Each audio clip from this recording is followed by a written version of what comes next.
right. I think we're here. Oh, we're just waiting. All right, we are here. We are going to be joined by Mike Wardian, the man, the legend, very shortly. He will be talking to us about a big race he's got coming up soon. I don't want to spoil it, so we'll wait for him. As you can see, I'm not in the current Chosky studios here, but I'm actually in my car. Had a lovely run this morning that went a little bit longer than planned, as usual. And so here we are, fitting things in as we always do. So welcome to everyone. Mike is just joining us, so we're going to let him in. We'll talk about everything he's got coming up. Hey, Connor. Hey, Cal. Thanks for joining us. Hope you stick around. We got to have some great stuff going on. Hey, Mike. What's up, man? Hey, how are you guys? Good. How's it going? Good.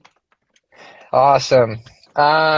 So, Mike, we are here to talk about a race you've got in a little under 2 weeks at this point. Is that right? I think it starts next Saturday. Do you want to tell everybody what it is? Yeah, so I've got the Biggs Backyard Ultra October 17th coming up. So yeah, it should be pretty awesome. I'm looking forward to being out there, being a part of everything. It's going to be unique this year because, everything's kind of different. And so I think they're going to be satellite races all around the world. And then, we're going to be the Team USA runners running in Tennessee. So Wow. I think, if I'm not mistaken, I think there's 15 people on each team. And I'm really proud to have qualified to be out there and to get a chance to see what it's all about. And it's, Yeah, it's a big deal. for sure. Go Team Canada. Come on. What? So Hold on a second. before we dive too far into the details, I want for our listeners and viewers who might not know, can you walk us through what is Biggs, what is a backyard ultra, and just kind of give people the 2 minute Spark Notes version here. Yeah, dude, for sure. So for anyone that doesn't know, a backyard ultra, it's kind of unique. It's basically you try to run 100 miles in 24 hours. And the way you do that during Biggs is you run, or any backyard ultra, or at least the ones that I've done, is you run 4.1667 miles every hour on the hour for 24 hours. And so then what happens is, I got something on my beard, I think, or my, so every 24 hours you go 100 miles. And then it's pretty awesome because you just keep doing that until everyone quits. And then, so it can take 24 hours, it can take 10 hours, it can take 60 hours, it can take, I think the world record is 68 hours maybe.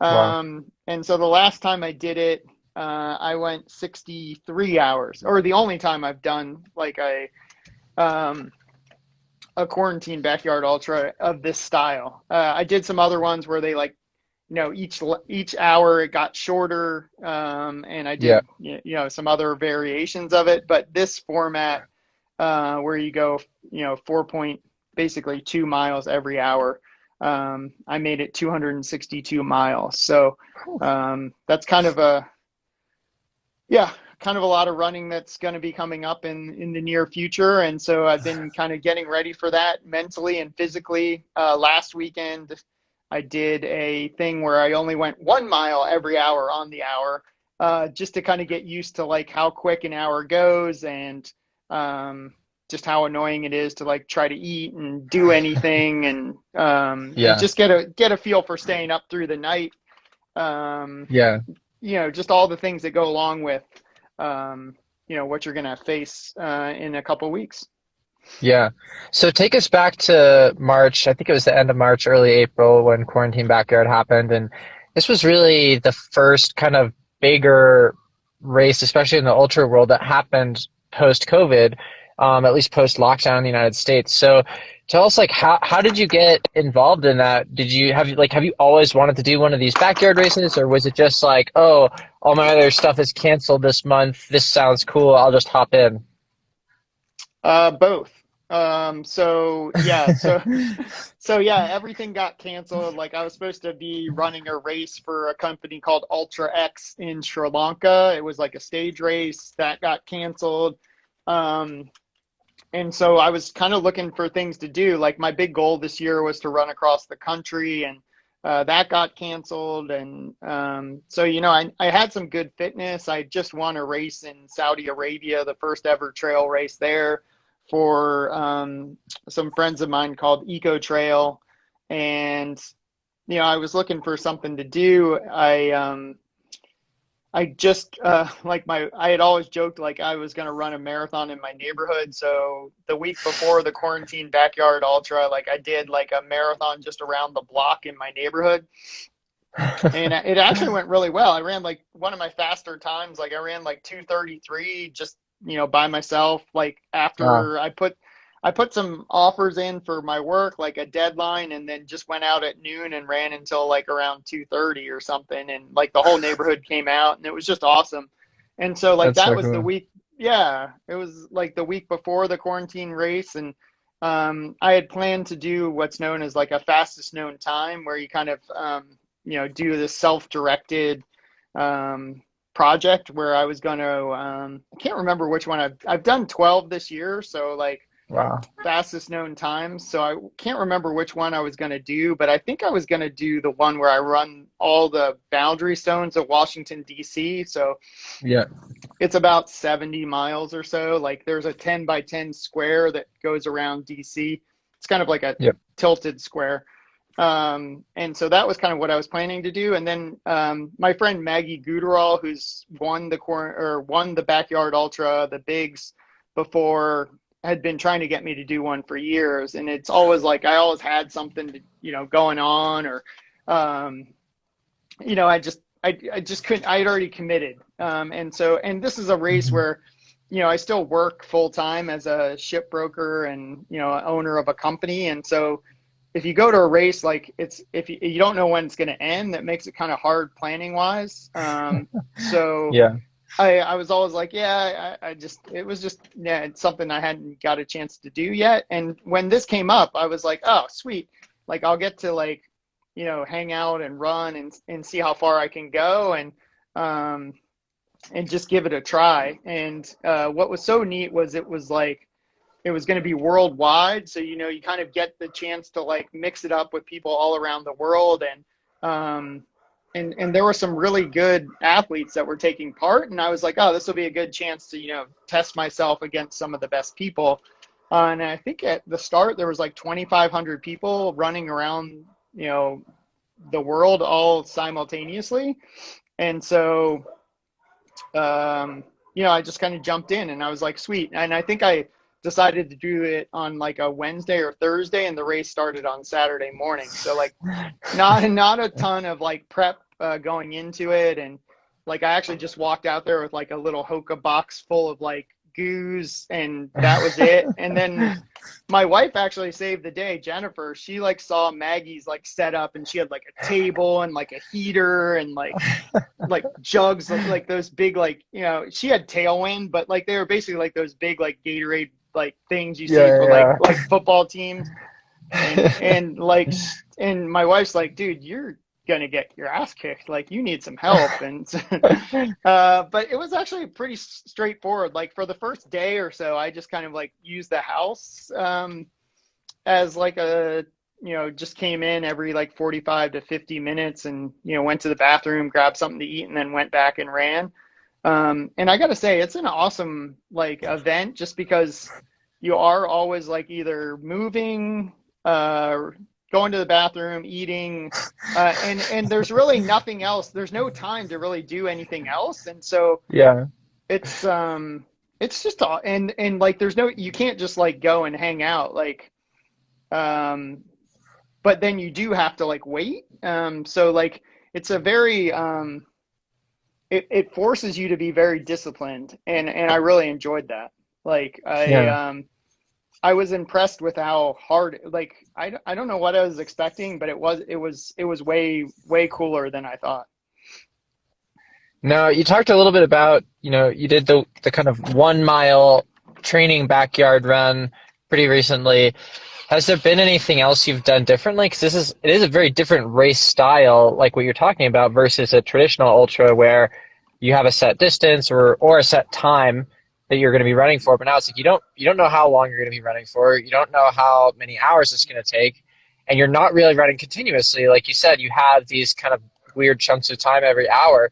So, what have you been doing, if anything, differently in training over the last couple of months to prepare for this? Obviously, you said you signed up on Thursday for the first one, so it's like you probably didn't really think about training specifically for that event, but it sounds like you are more for this one. Yeah, well, I kind of have a feel for like what I need to do now a little bit. Like, I feel like the biggest thing is like getting used to running slower.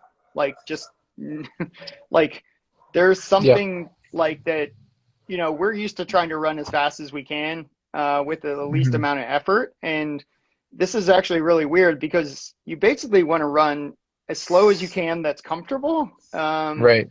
and just conserve energy. It's kind of like going into like I I I equate it to like a boxing match where you're like just letting the other person, you like have your hands up and you're just letting the other person, like you're just covering up and letting the other person punch you and punch you and punch you and punch you and punch you, and then you're just waiting, and like that's what you're doing for basically until it gets down to like 3 or 4 people.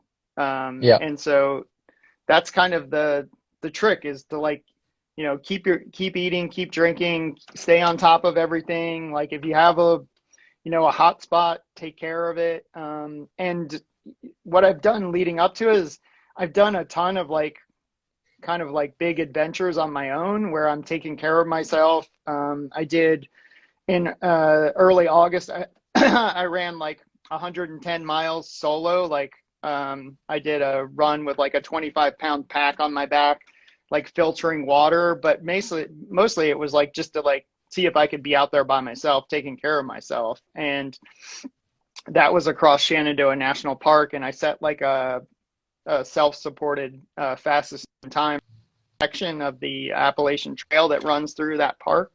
But like it was really also just to see if I could do it, but also to practice getting out there and like being uncomfortable and like also like dealing with everything, by myself. And I feel like having that experience was fantastic. Another thing I did was I was selected for a Team USA event.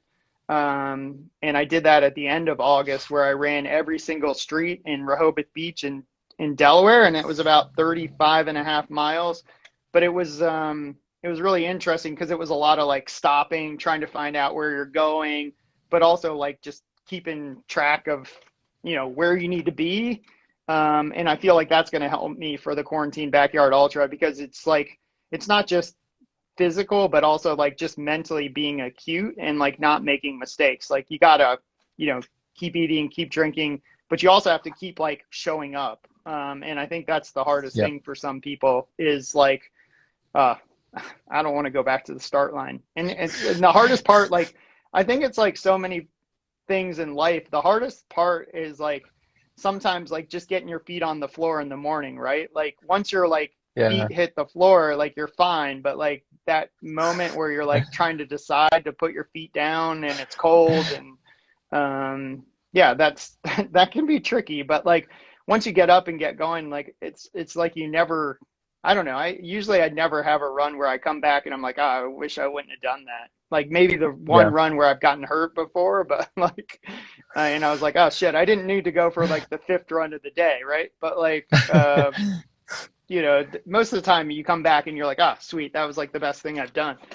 And I feel like that's like the quarantine race is like, if you can just make it to the start line and you can keep moving forward, good things will happen. Yeah. Now, I want to talk a little bit about how this race is different from the quarantine race because, like you mentioned, in that race, you were running in your neighborhood. It was, a road loop that you were super familiar with. You just run a marathon on it before. The big backyard ultra, I believe they have two loops, right? So there's a road loop and a trail loop, and they alternate between them for some number of hours. Um, do you think that that will play more to your strengths, or have you done anything to prepare for that kind of different kind of course on trail versus doing it on road that you're more familiar with? Yeah, I mean, so I've done some YouTube snooping. So like I've seen what the course looks like, and I've talked to people that have been there. Um, it doesn't look like a very challenging loop. So that's cool. Like, of course, I'm saying that like never having run it, like never having been there. Um, but it looks like I think there's maybe 500 feet of elevation gain over the course of the whole loop, which is about what I was doing on my run around my neighborhood, which seems ridiculous because it was like one of the flattest streets in Arlington. But I think like Yeah. I did like 8 or 9 thousand feet over the 260 miles or something weird. Hmm. So like, and I'm not really concerned about like footing on the trail. Like it looks like it's pretty buffed out, and supposedly Laz has been out there. And for those of the people in the audience, I don't know Lazarus Lake or Gary Cantrell is the race director. He's kind of famous for Barkley or whatever, but supposedly he's been like taking some of the rocks and stuff off the trail. The one Hmm. thing I am concerned about on the trail is it's pretty narrow.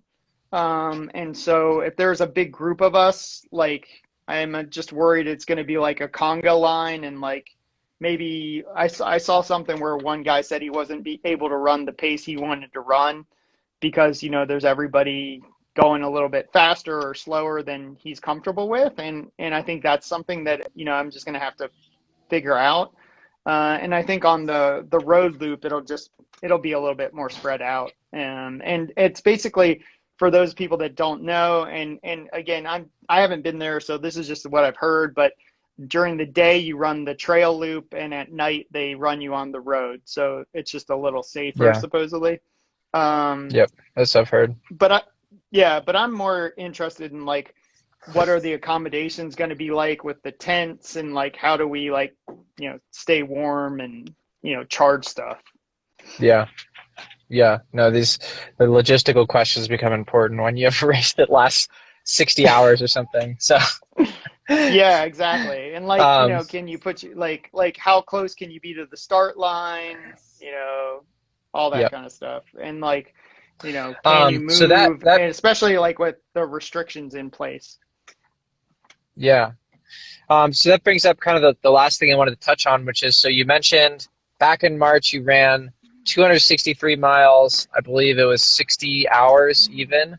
And from watching that as a spectator myself, it was clear that you still had tons of running left in you. I remember you saying you were kind of like disappointed that they cut it off at that point because of the whole thing with Roddick Bruner and everything. But you were the winner of that race. You stopped at that point. What is your goal going into this race?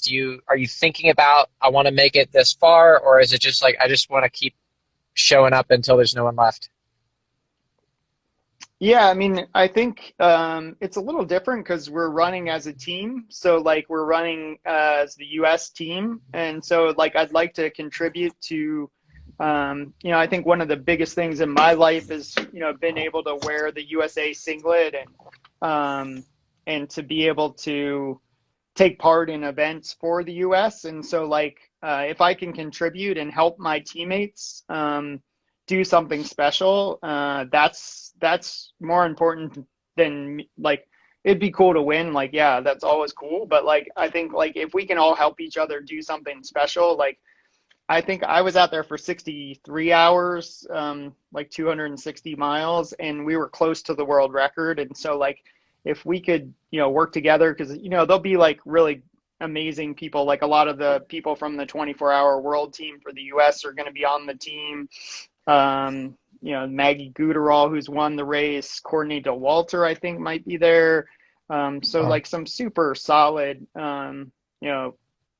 athletes, and like I just want to help them, have the best day they can have, and hopefully that means that I, am still in there, fighting for, a good position at the end. But I'd like somebody to set a new world record. And the crazy thing, and we didn't touch on this earlier, so the people, haven't seen what happens at one of these races. Even if you feel good at the end, like you were saying earlier this year, I felt good and I felt like I could have kept going. And the guy that I was racing, had an issue and wasn't able to keep going forward. You even if you feel good, you can't go any more than one lap Right. past the last person. And so it's really like crazy because you're trying to win, right? But you're also like, you need the other people to help you get there, and the other people have to, be willing to sacrifice to get there with you. And so like, it's really like everybody's trying to help everyone else because you can only go as far as the next last person. So I guess my first goal is to like help our team USA win the entire, because I think there's, and I don't think we talked about this, but there's going to be, I think, like 20 or 28 places around the world that are doing it at the same time. And so we're going to be competing in the US, but we're also competing against like New Zealand and Australia and Hong Kong and, Peru. And so like, I want Team USA to win. Sorry, Caleb, whatever, Canada. But I want the U.S. to win, and then I'd like somebody to get a world record, and if I can contribute and be a part of that, that would make it even better. Awesome. And so that Then last I thing guess that means with, it'll sorry, go be. ahead. No, I'm just talking more, but like I was just saying, so just to put that in context for people, like I think we need to go like 68 or 70 hours. And I think like the coolest part, and there's been some talk, but like to get somebody over 300 miles. And so like that would be, pretty badass. And that would be about 72 hours of running. Yep. And that would put us at like 300 Wow. miles. And so if we could do that, that would be pretty baller. Wow. Yeah, 300 miles in 3 days. That's something else. And then when you get to 300 miles, then all of a sudden you're like, oh shit, well we should just go for 500 kilometers, right? So then that's like 310. But like, Oh my God. that's a long way, and I know how much that's gonna, I say that knowing how much that's gonna hurt, so like, yeah, that's going to be a stretch. I mean, it's never Yeah. been done before as Yeah. far as I know. And so like, just to be out there for that long is a challenge. Yeah. So the last thing I wanted to ask, I don't know if you'll know the answer to this, but so with all these events happening around the world, is there a way for people who are watching at home, maybe amateur runners, weekend warriors, club runners, can they participate in this somehow? Is there an open division as well? I don't think for this one there is. So I think this one is like an invite only type thing. The quarantine backyard was open to anyone. And I think that they did another one maybe a month or so ago. And I'm sure there'll be some that are after this, but I think for this one, it's kind of like you had to be selected for your country and then to represent your country. Okay. And so it's kind of locked on this go around, but Gotcha. it's a really cool format that almost anyone can take part in. Like, I mean, it's really funny because you can walk basically 4 miles an hour if you're a good hiker. And so like, it's funny when you're like, oh, I'm gonna, try to do this like thing when you're like, oh yeah, a solid hiker could walk it. But it's like the drinking game where it's like Century Club, where every minute you drink a shot of beer and you're like, oh, that doesn't sound very hard until you're like 10 minutes in and you're like, oh God, yeah, that's hard. Yeah. Yeah. Wow. Okay. How do you know how people can follow along? Will you be doing any live streaming from your own account? Is there an official live stream that people can follow? Yeah, I think there is going to be a live stream. I think a lot of the information might be on Ultra Sign Up right now. They have some information, but I think there'll be more stuff probably being released in the next week or so. And then as soon as I get information as to how it's going to go down, I'll let you guys know. I'm going to try to put stuff out there. We can only bring one crew person, so my friend Phil Okay. Hargis is coming with me. So he's going to be kind of busy, I assume, but I'm pretty sure that there'll be good updates. At least that's what it sounds like, just so that you can keep track of which countries doing well, how many people are left, right? Because it's not like anyone's getting ahead, like at a Right. 24-hour race. It's not like oh, Canada's in the lead, but it may be more important to be like, oh, they still have like 10 people left, right? So like they Yep. have and another country might only have like 2.